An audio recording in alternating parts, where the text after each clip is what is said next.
Television, সময় TV, এমন কোন দিন নাই একদিনে তারা 4টা রিপোর্ট করেছে আমার এগেইনস্টে।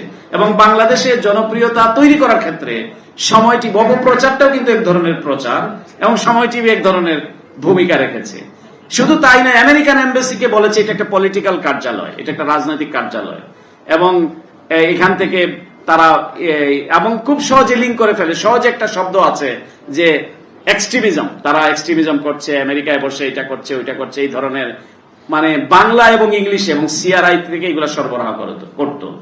1200টি আর্টিকেল বাংলাদেশের পত্রপত্রিকা ছাপিয়েছে ইংরেজিতে এবং বাংলায়, স্বনামধন্য প্রতিষ্ঠানরা, যাদের লেখকের কোনো অস্তিত্ব নাই। সেটা একটা লেখকের নাম দিয়ে দিত, বিদেশি নাম হলে এটা খুব ভালো খাবে, এই রকমের তারা জোচ্চুরি করে এবং তারা ফোর্জারি করে, ইন্টেলেকচুয়ালি এটাকে নিঃশেষ করে তারা এই রাষ্ট্রকে চালিয়েছে, এই যে শেখ হাসিনার সরকার।